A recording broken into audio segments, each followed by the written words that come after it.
يلا نبدأ التغيير.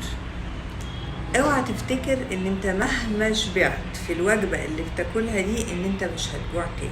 هتجوع تاني بعد عدد ثابت من الساعات، وهتجوع اكتر طول ما انت حاطط في دماغك ان انت عامل ريجيم، وهتجوع اكتر واكتر طول ما انت متخيل ده انا هتعشى كوباية زبادي، ده انا هجوع. لا، انت مش هتجوع. احنا لما بنعمل نظام غذائي بنعمل واحنا واخدين بالنا كويس قوي ان انت ما تجوعش.